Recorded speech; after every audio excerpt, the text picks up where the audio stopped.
Everything's good there. All right, so we're going to hit record.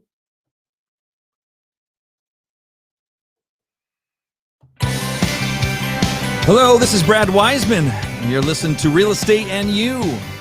I've got a special guest here today, somebody from our office, actually, which is kind of cool, and it's not Mark, and it's not Susan, and it's not John Gerhardt, and it's not all the other people.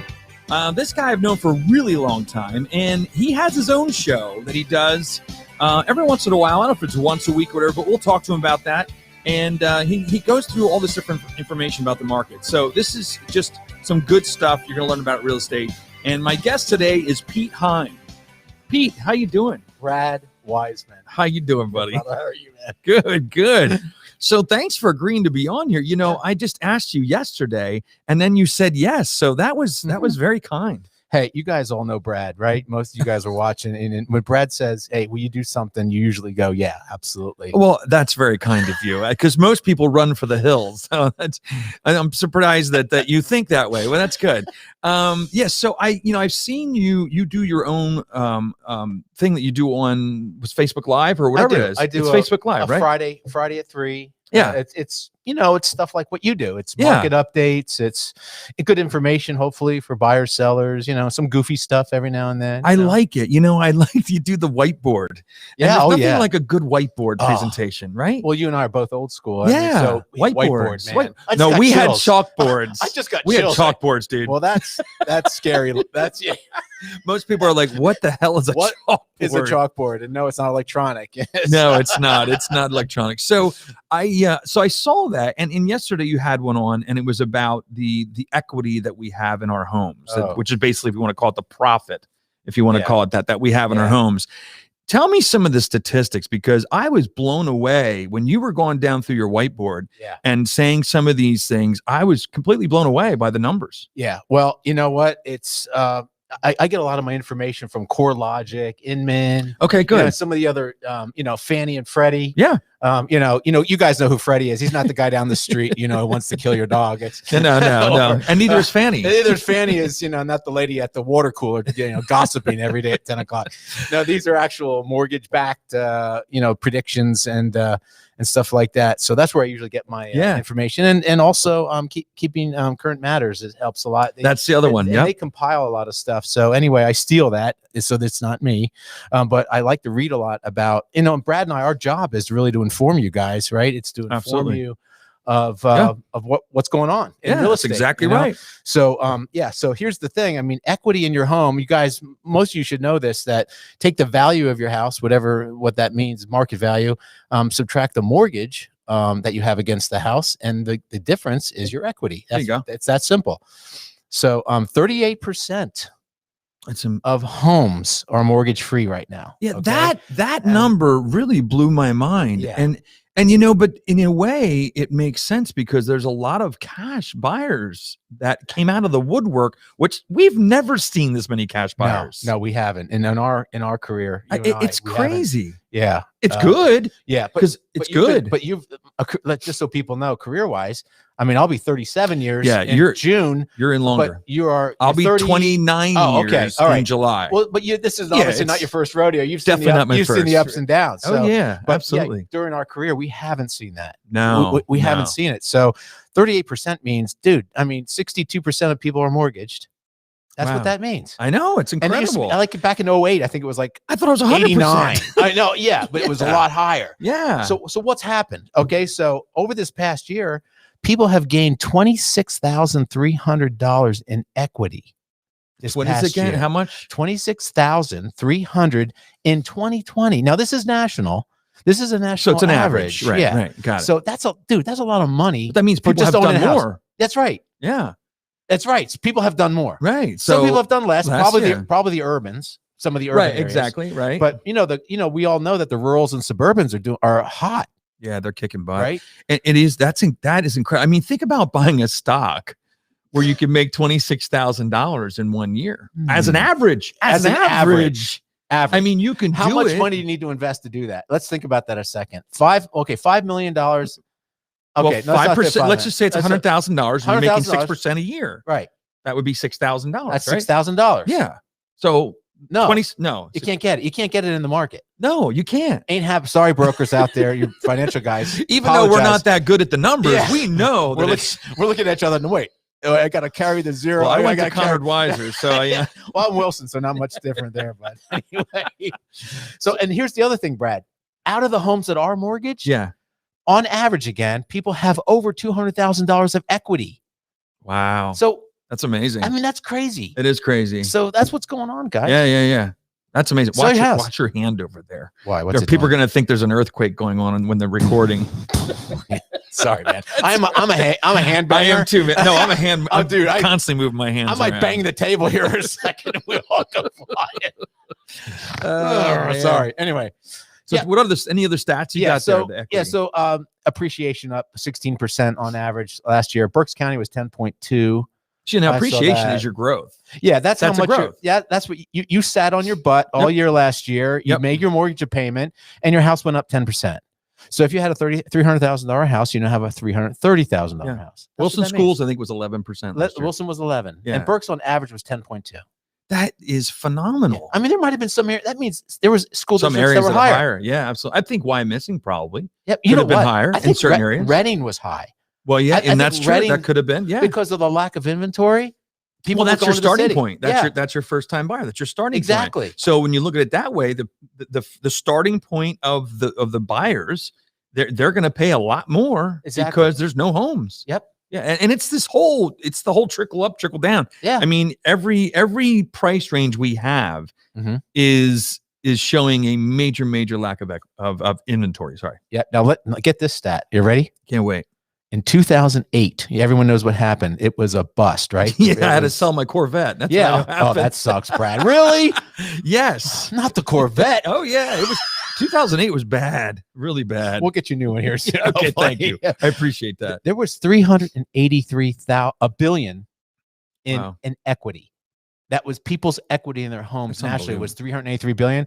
What is it now? 2020, $1.5 trillion in equity. Wow. Okay, so when you get this question a lot, I know you do. Wow. Are we not going to be having another housing bubble? We're not. We're not. Because of the equity. It's because of the equity. Same thing I say, Pete. It's same not. Thing I've been saying. It's not. Guys, listen. Don't be scared of another 2008. 2008 was people leveraging their homes. Yep. They were using their homes as ATMs. Yes, that's what they were doing. You're exactly right. 103, 104% of their value they were mortgaging. You guys just heard all these equity gains and stuff like that, guys. It's not. If you're in trouble, if COVID killed, it really hurt you as far as financially, maybe your job or something, and you're in forbearance, and your mortgage company comes, he says, okay, we're tired of being nice.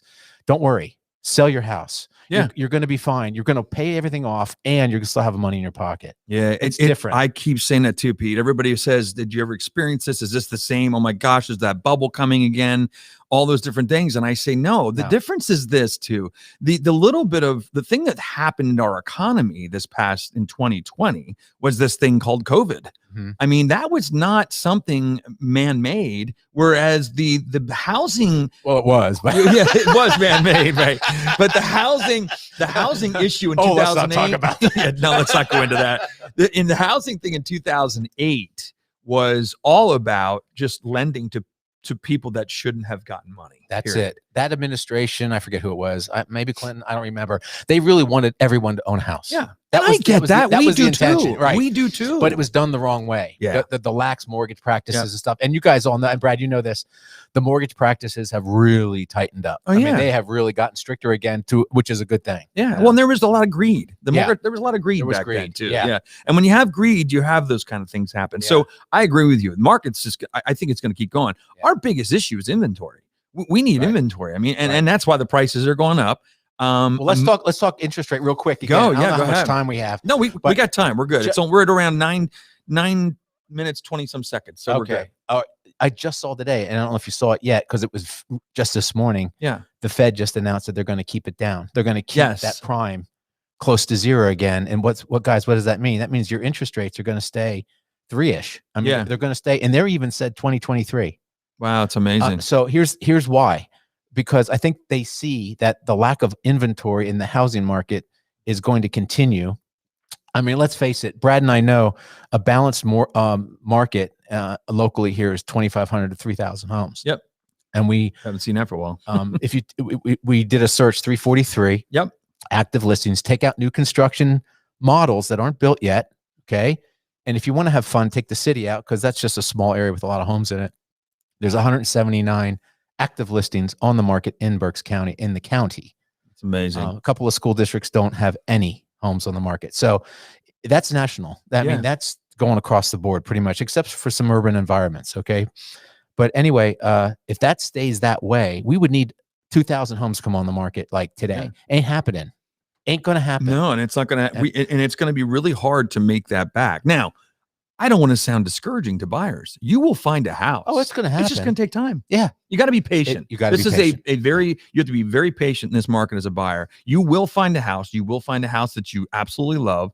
It's just going to take some time. That's all. And you got to be flexible. Got to be flexible. You got to listen to your real estate professional and what they're advising you to do. Yep. Absolutely. And you just do it. Absolutely. So the rates, so they're going to hang around the same. They might bump a little bit and bump down a little bit, but I don't think they're going to move much either. And you said to me before we actually started recording is that you think the prices are not capped. You think there's still some upside yet to this pricing. Yeah. I think the highest the pricing got was 2006, I want to say. Probably. Before the bubble hit, right? Yeah, it was probably around there. I think it was 2007. Yeah. Yep. There was a KCM graphic that just came out. I think it was yesterday. We are not there yet. Is that on a national level? This is national. National. Okay. Yeah, this is so national. There's pockets. There are pockets. In Berks County, it might be different. Like I said, we talked about my house before we got on here. And I know I'm definitely over where it was in 2007. Okay. I'm definitely over the value where it was. And what's interesting is everybody in our community is over where the value was. And I think it's just a part of school district location, things like that. And you bring all those things together. And sometimes there's pockets that appreciate faster. Right. That's it. But you're right. I don't know, where is this top going to be? Yeah. When are we going to be at the top? Like, we don't know. You can never predict that. Well, and we shouldn't worry. Yeah. Because affordability. There's people maybe are confusing these appreciation rates going crazy. Yeah. Oh my God, I'm never going to be able to afford a house. Right. Right. Au contraire. Yeah. Okay. Because of rates. Right. And also incomes are better than 2007. Incomes are right? higher. Yeah, I would think that if you look at our house prices being the same as they were in 2007, I would pretty much doubt that you're making the same that you made in 2007. If you are, then you might want to take on a career change of some sort. But yeah, seriously, I think that's what you have to look at too, is that, so we're kind of back. I never thought we would be where we are right now. Again, I just never thought that. No. And there was another graphic I saw. Okay. A $350,000 house right now. Yes. Okay. What it means. The mortgage payment was like $1,300. Yeah. Right.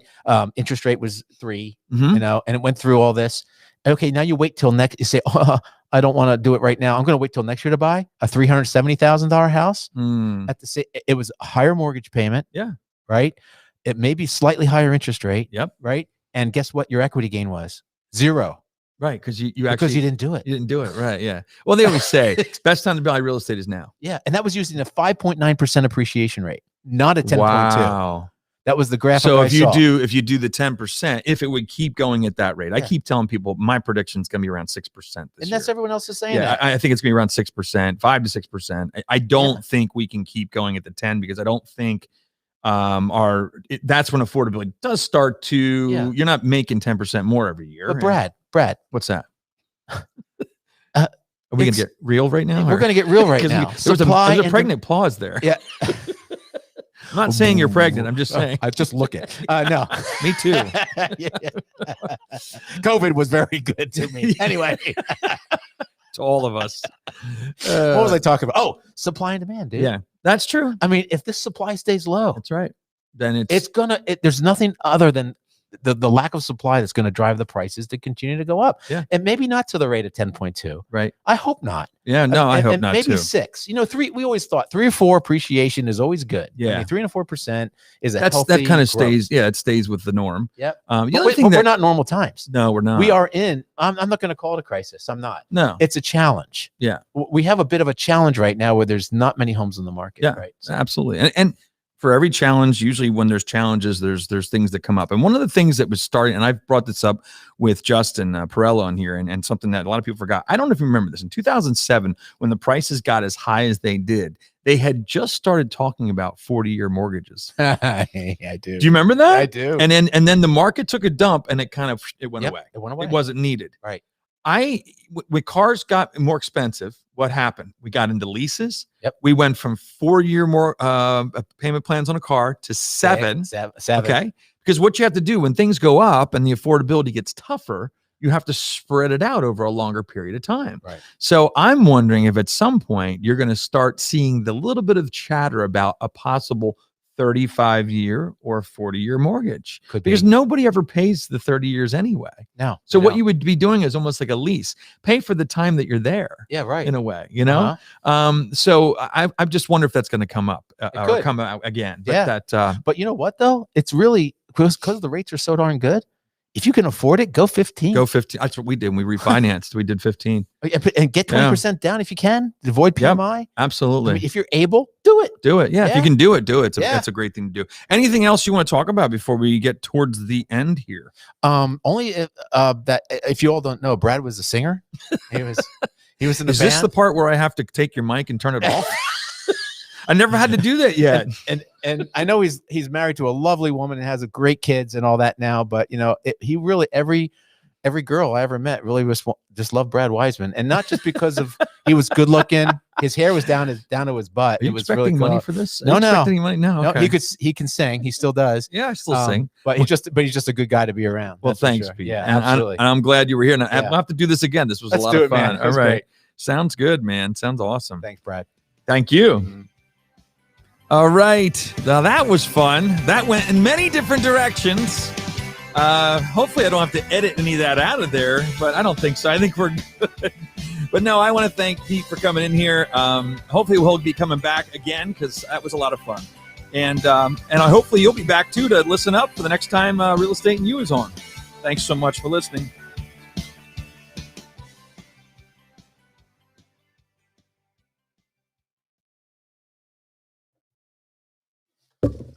And we're still live on Facebook, so we have to turn that off. Uh-oh. That's all right. No, we're just high